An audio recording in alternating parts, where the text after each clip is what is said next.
Oi, bom dia para você. O Record News Rural está no ar. Depois de semanas de expectativas, os Estados Unidos protocolaram a tarifa de 50% sobre os produtos brasileiros. Alguns setores, porém, ficaram de fora da taxação. Outros ainda estão tentando negociar. A medida deve começar a valer no dia 6 de agosto. O presidente dos Estados Unidos, Donald Trump, assinou a ordem executiva que determinou a tarifa de 50% sobre os produtos importados do Brasil. Alguns setores ficaram de fora da taxação, como o suco e polpa de laranja, petróleo, combustíveis, minérios, fertilizantes, motores, peças, componentes e aeronaves civis. Ao todo, são 694 produtos brasileiros que correspondem a 43,4% do total comercializado entre os dois países. Com isso, cerca de 18,4 bilhões de dólares em exportações brasileiras ficaram de fora do tarifaço. O Brasil tem 56% do consumo americano e 70% das importações. E já os americanos representam para a gente 42% de tudo que a gente exporta. Nesse sentido, a gente entende que isso é uma concessão que foi feita para as empresas americanas, não para as empresas brasileiras, mas a gente aceita essa carona com muito alívio para todo o setor. Mesmo assim, itens importantes da pauta de exportação do Brasil para os Estados Unidos, como café, frutas, carne bovina, de frango, peixe, milho, soja e arroz, tiveram a taxação confirmada. Para o Conselho dos Exportadores de Café do Brasil, o Secafé, na relação comercial cafeeira entre Estados Unidos e Brasil, as nações são indispensáveis uma à outra. A importância do café para a economia americana já é de amplo conhecimento para as autoridades nos Estados Unidos. Para cada $1 que nos Estados Unidos importa de café, geram $43 na economia. 2,2 milhões de empregos, 1,2% do PIB, mais de 100 bilhões em salários, 343 bilhões de faturamento total. E o Brasil, como maior produtor, maior exportador e segundo maior consumidor de bebida, é insubstituível nesse mercado. Pelos volumes que são importados, 8,1 milhões de sacas, o Brasil exportou para os Estados Unidos, praticamente 16% de todo o nosso mercado vai para os Estados Unidos, nós somos 33% desse mercado nos Estados Unidos. Os Estados Unidos são o principal mercado importador também dos cafés especiais do Brasil, adquirindo aproximadamente 2 milhões de sacas do produto, a uma receita superior a 550 milhões de dólares ao ano. Por isso, a negociação com o setor continua. Os nossos esforços agora é criar um ambiente para iniciar a negociação. Vários países foram taxados e a negociação aconteceu após essas tarifas. Então, não é novo o assunto de negociar após a imposição de tarifas. O que a gente está correndo contra o tempo, com senso de urgência, foco na pauta econômica, de forma pragmática, para que esse tempo da tarifa seja o menor possível. Para a Associação Brasileira de Produtores e Exportadores de Frutas e Derivados, Abra Frutas, ainda há uma expectativa de acordo que mantenha o mercado americano atrativo para as frutas brasileiras. A associação diz que continua apoiando os associados na interlocução com os importadores americanos e com o governo brasileiro na busca de medidas que possam mitigar os prejuízos. Para a ABIEC, a Associação Brasileira das Indústrias Exportadoras de Carnes, com a nova tarifa de 50%, somada à alíquota atual de 26,4%, a carga tributária total ultrapassaria 76%. Isso compromete a viabilidade econômica das exportações ao mercado norte-americano, que importou 229 mil toneladas em 2024.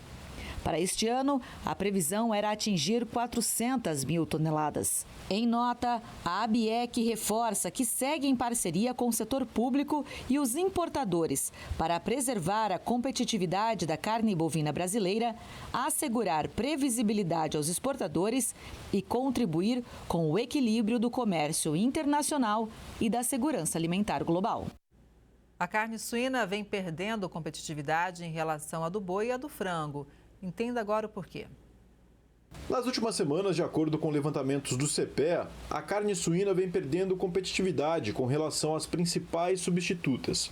Isso porque no atacado da Grande São Paulo, quando comparado a junho, O preço médio da carcaça especial suína tem apresentado quedas menos intensas do que as verificadas para a carcaça casada bovina e o frango resfriado. No mercado interno, o ritmo de negócio segue lento, com menor poder de compra da população, cenário típico de final de mês. Por isso, conforme o Centro de Pesquisas, os recuos nas cotações do animal vivo não têm sido suficientes para impulsionar a demanda pelos cortes. Elas são minúsculas, quase invisíveis a olho nu, mas têm um papel gigante no campo, viu? Combater uma das pragas mais temidas da cana-de-açúcar. Estou falando das microvespas, insetos fabricados em biofábricas com alta tecnologia para proteger os canaviais. Essa é uma biofábrica de tricograma. O tricograma é um grupo de vespas minúsculas usado no combate a pragas em várias plantações.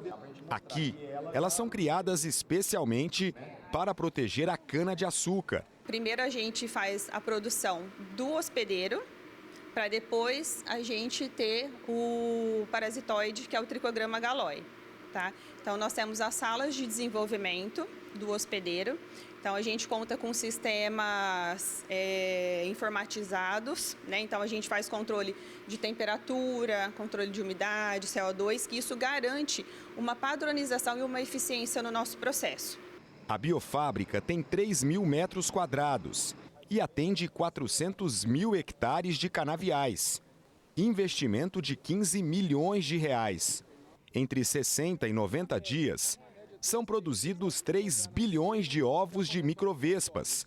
E a cada 15 dias, os ovos são lançados na plantação por um drone. Antes de ir para o campo, né, então também passa por um rigoroso controle de qualidade, onde a gente vai avaliar a viabilidade desses ovos. E aí sim, depois de passar por esse controle de qualidade aqui da biofábrica, que é levado ao campo para fazer a liberação via drone. Como funciona esse processo, Josi? Tá.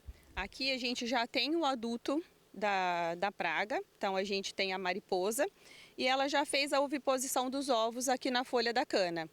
Então, tá vendo? Esse amarelinho aqui já são os ovos que a mariposa, que é o adulto da praga, já fez na folha da cana. E aí esses ovos que foram liberados via drone no canavial, eles vão encontrar esses ovos e vão fazer o parasitismo. É aí que ocorre, então, o parasitismo do tricograma galoi nos ovos da praga da cana-de-açúcar. Essa imagem mostra os ovos brancos da mariposa, que dá origem à broca da cana. Já nessa outra imagem, a gente vê o que acontece quando a microvespa entra em ação. Esse pontinho preto na planta é o ovo da microvespa, colocado dentro do ovo da mariposa. Com isso, a lagarta da praga não se desenvolve e o número de microvespas aumenta na plantação. Então ela consegue identificar onde estão os ovos para que ela faça a postura e faça o controle dessa praga. A broca da cana-de-açúcar é uma das principais pragas da cultura canavieira e causa prejuízos.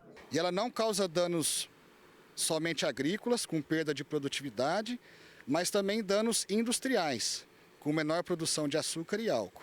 Com as microvespas, o uso de defensivos agrícolas diminui.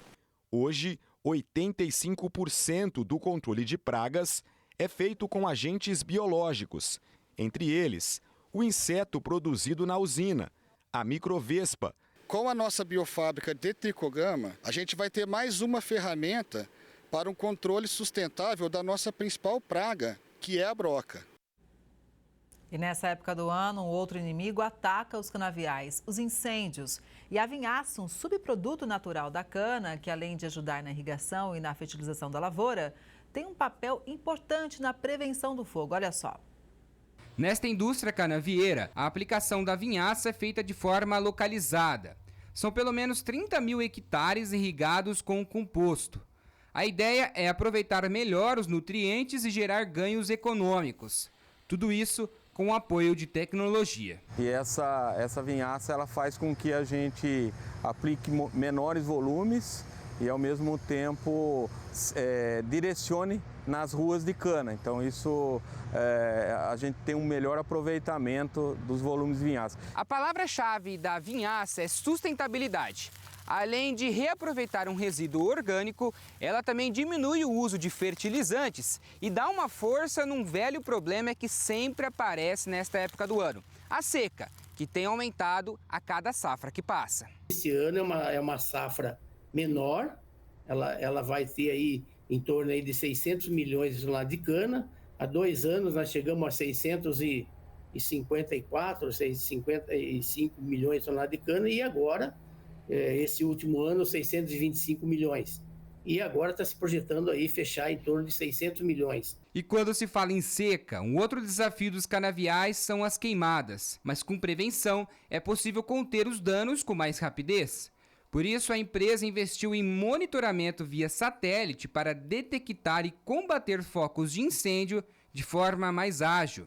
Quando a gente identifica o foco dentro da central de monitoramento, a gente já aciona as brigadas de incêndio e já direciona com a informação geolocalizada. Então fica muito mais assertivo, o trajeto deles até o local é muito mais rápido. E a prevenção é realmente importante. Segundo os especialistas, as queimadas também afetam o solo das plantações, diminuindo a qualidade da colheita. Essa cana que houve a queima, ela é uma cana que está mais nova, né? Então nós estamos vendo esse impacto na qualidade da cana, que em relação ao ano passado, nós estamos aí com 1 quilo de ATR menor, né, no Centro-Sul, e isso impacta logicamente na produção de açúcar, né? Desde que o sistema foi implantado, houve uma redução de quase 50% nos números de incêndios na última safra. Além disso, a empresa tem parcerias com órgãos públicos e outras indústrias para fortalecer a prevenção. A gente participa do PAN, né, que é o Plano de Auxílio Mútuo, com outras empresas, outros fornecedores, outras usinas, os órgãos ambientais, né, Defesa Civil, Corpo de Bombeiro, todo mundo está envolvido nesse tema e quando se fala de incêndio, todo mundo se ajuda. Pecuaristas e pesquisadores se reuniram esta semana em Campo Grande, Mato Grosso do Sul, para o 7º Simpósio de Reprodução, Produção e Nutrição de Bovinos. O evento serviu para aproximar a ciência e o campo. O tema deste ano foi Pecuária do Futuro. O objetivo do Repronutri 2025 foi discutir os sistemas de produção pecuária, promovendo a integração entre o campo e a ciência. E assim, apresentar aos produtores os resultados mais recentes de pesquisas que podem impulsionar as atividades rurais. A composição do Repronutri ela é feita por pesquisadores e consultores, então nós estamos no campo, nós sentimos muitas vezes quais são as dores, entre aspas, de cada produtor. Dessa maneira, houve uma elaboração de conteúdos que pudessem ter aplicabilidade. De acordo com dados da Embrapa Gado de Corte, atualmente o rebanho sul-mato-grossense conta com 20 milhões de cabeças de gado. O estado ocupa a 3ª posição no ranking de produção de carne bovina do país. A expectativa é de que esse número cresça nos próximos anos. A tecnologia no campo vai muito além do uso de máquinas modernas. A inteligência artificial já está presente no dia a dia de produtores que buscam uma maior produtividade e sustentabilidade na agropecuária. A base de toda a produção é a nutrição.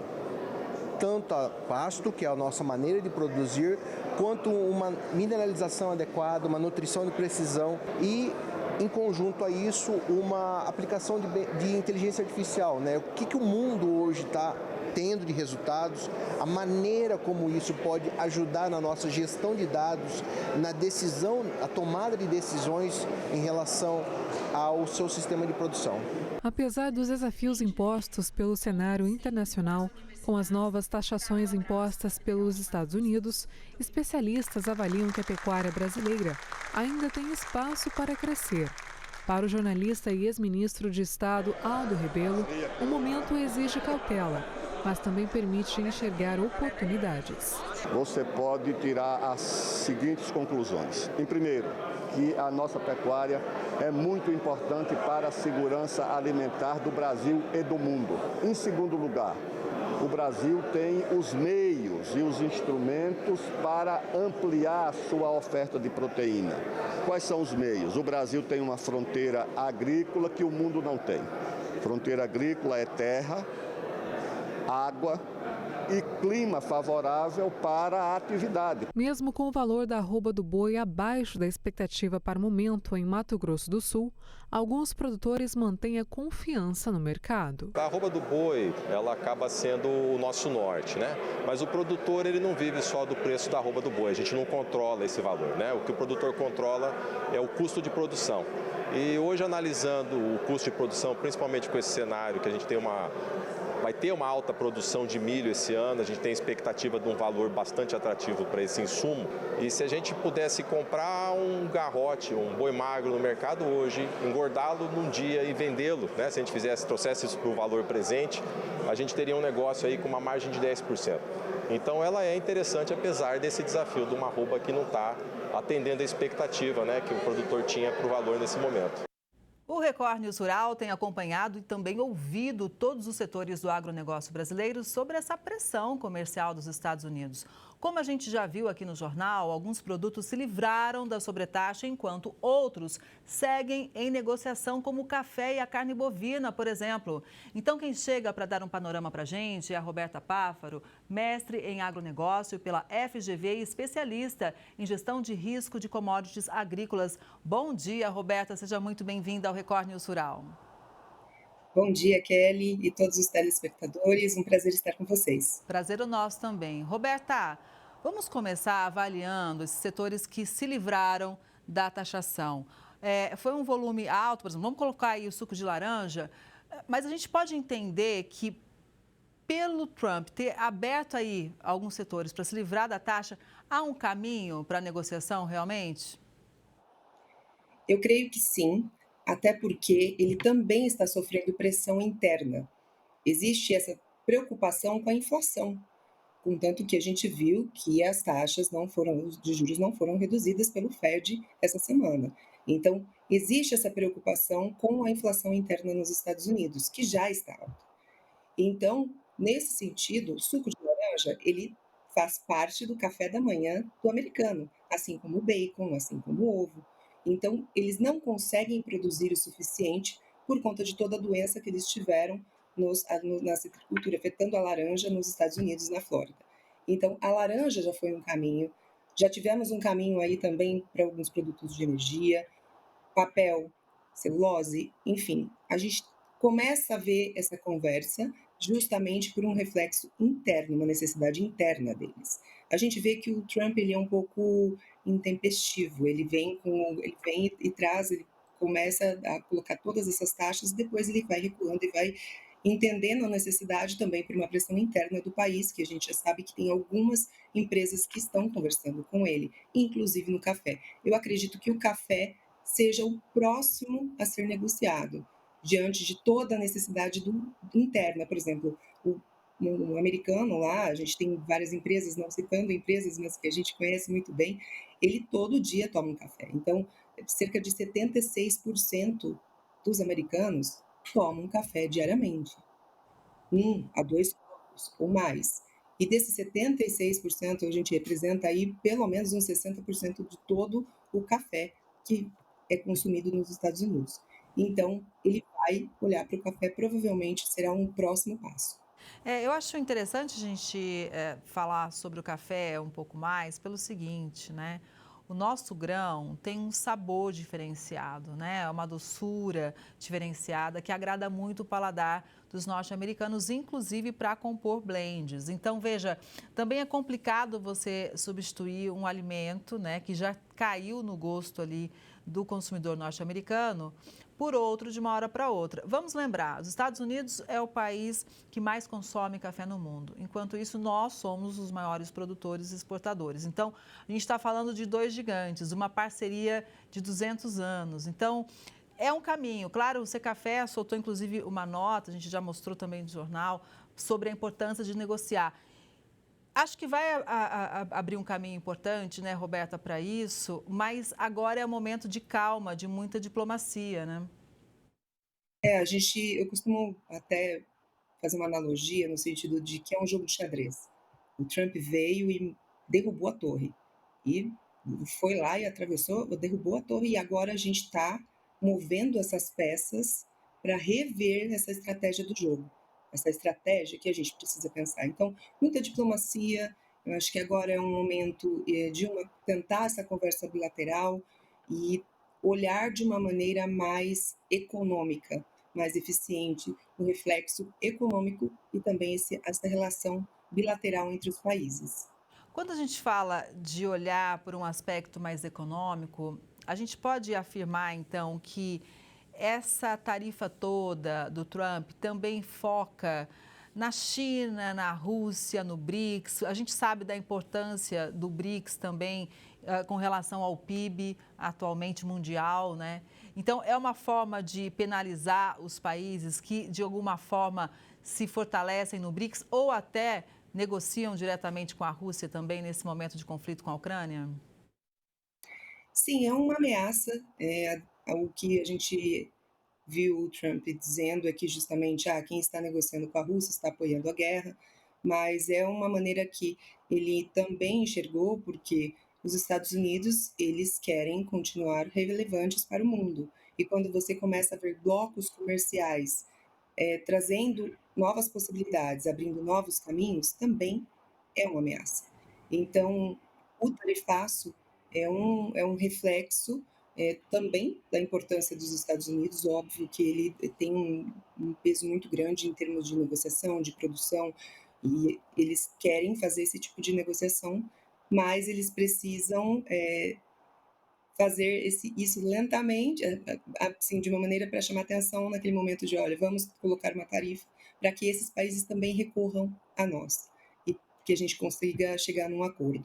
Então, acho que tem toda uma estratégia por trás. A gente vê um pouco que ele é um pouco imprevisível, no sentido de que amanhã pode anunciar uma taxa diferente, uma tarifa diferente, e aí que a gente pensa num risco geopolítico. A gente vive aí um risco geopolítico muito grande nesse sentido de esse comércio internacional, como é que a gente consegue entender, como é que a gente consegue entender o fluxo das commodities, das principais commodities do Brasil em outros países, já que somos um grande produtor de alimentos, somos aí referência no mundo inteiro com relação a alimentos, mas como é que a gente também se aproxima olhando para a geopolítica, né? A gente tem que olhar para esse risco geopolítico. Então, as empresas brasileiras precisam fazer a lição de casa e entenderem qual que é o meu risco, onde que eu vou analisar economia, política, os países que eu tenho relacionamento, como é que eu posso otimizar esse comércio bilateral.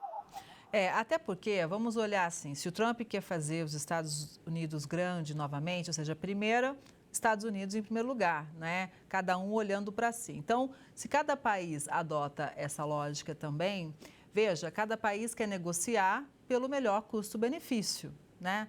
No caso nosso, vamos colocar a questão dos fertilizantes. É claro que a gente pode encontrar outros fornecedores, além da Rússia, por exemplo, mas tudo existe a questão de oportunidade, de preço, né, de logística, de como isso chega, na necessidade do mercado. São vários fatores em jogo, não é? A competitividade. Então, acho que a gente é de dentro para fora e de fora para dentro. Então, quando a gente pensa no Brasil exportando, os nossos produtos precisam ser competitivos com outros países para a gente poder exportar e criar mais mercado.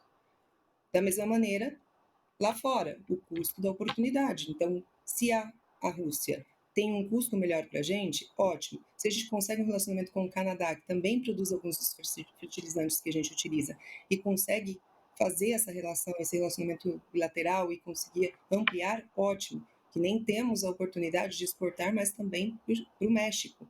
Da outra vez, quando tivemos a guerra comercial, começamos a exportar também milho para o México. Temos uma demanda interna de milho crescente devido à produção de etanol de milho.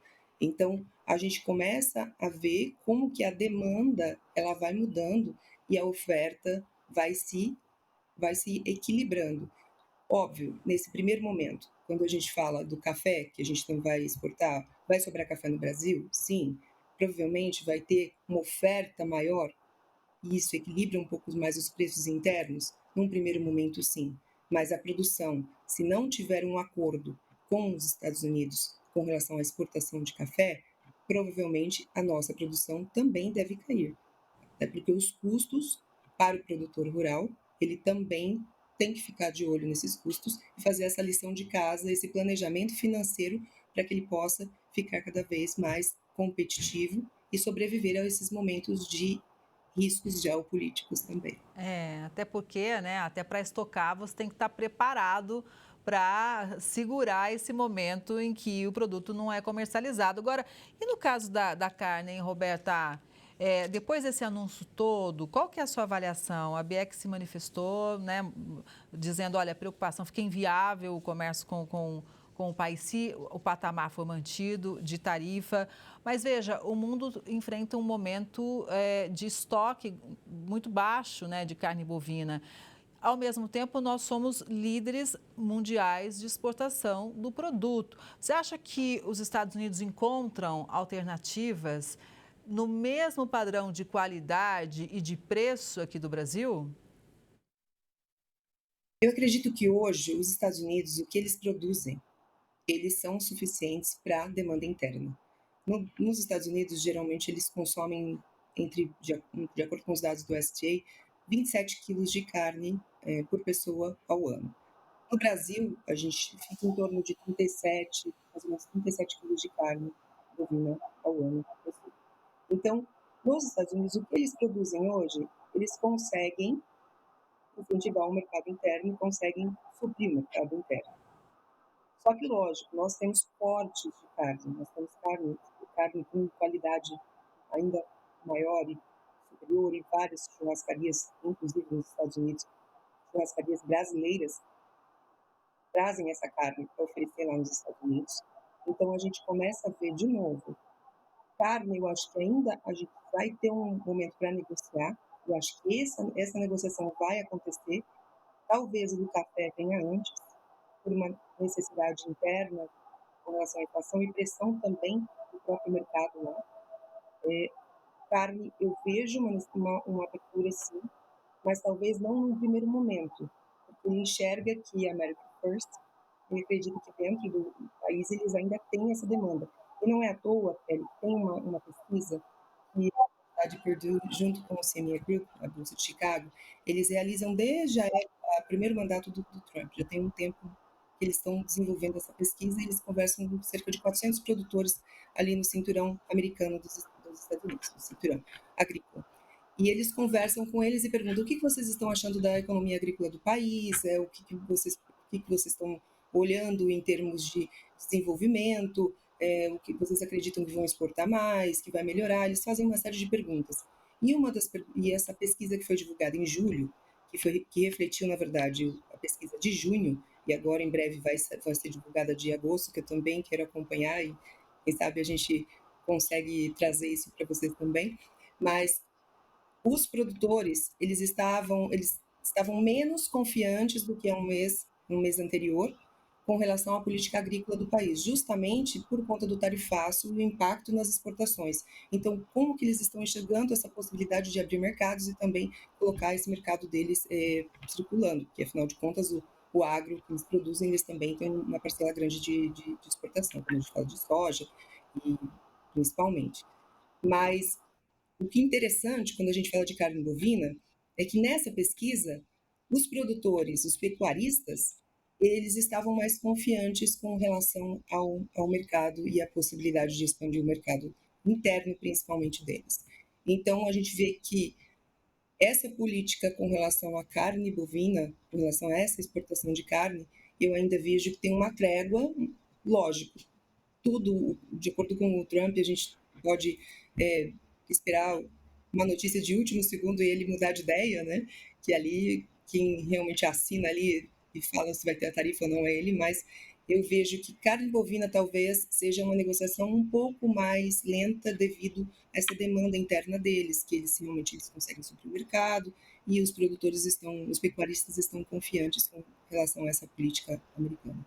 Só para a gente concluir, olhando aqui de novo para o nosso produtor brasileiro, o setor de frutas, né, até porque é um produto perecível, talvez nesse primeiro momento é o que enfrente também grandes perdas, né, porque o produto é perecível demais, né?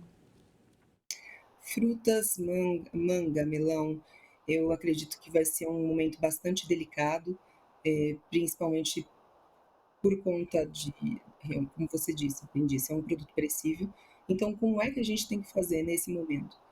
Vamos tentar absorver o que puder no mercado interno e também abrir outras possibilidades. Quando a gente fala da China, a China já importou melão.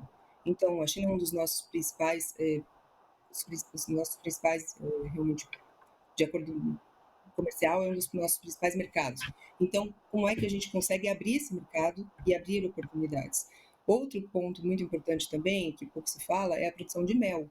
Então, grande parte da nossa produção de mel hoje vai também para os Estados Unidos. E tem uma série de empregos que estão relacionados a esse setor. Então, principalmente no Piauí, que tem uma produção grande de mel, e que vai, produção, tudo que eles fazem lá, então embalam e já enviam para os Estados Unidos. Esse é um outro produto que a demanda interna não é tão alta. O nosso consumo de mel é muito baixo comparado a outros países. Então, existe essa preocupação, porque o mel também não tem uma durabilidade muito alta. Então, como é que a gente pode aproveitar esses produtos internamente, que num primeiro momento vão ficar mais baratos, sim, para o consumidor final, mas a longo prazo não se sustenta, porque a longo prazo a gente vê que realmente eles vão acabar produzindo menos e aí realmente a oferta e a demanda elas vão se equilibrar. De novo, precisamos criar essa ponte com os Estados Unidos, estabelecer novamente esse comércio bilateral, que é um parceiro importante para nós, e pensarmos dentro de casa, nas empresas do agro, nós temos que avaliar também os riscos geopolíticos, olhar quais são os nossos riscos, olhar para dentro e para fora, e como é que a gente pode equilibrar e fazer esse planejamento financeiro para que permaneçamos no mercado e que o impacto seja o menor possível. Olha, eu sempre digo o seguinte, às vezes é de uma turbulência que a gente acaba criando novas oportunidades. Espero que todo mundo aprenda com isso e que a gente crie novas rotas, né? Inclusive mais sólidas. Muito obrigada, viu, Roberta, pela análise. Um bom dia para você e até a próxima. Muito obrigada, fico à disposição e vamos em frente. O agro é sempre mais forte, sempre não para e a gente vai achar uma saída para essa situação. Como você disse, de toda dificuldade vem uma oportunidade. É isso aí. Obrigada mais uma vez. Bom dia. E essa edição do Record News Rural fica por aqui. Obrigada pela sua audiência. A gente se vê no próximo programa. Até lá.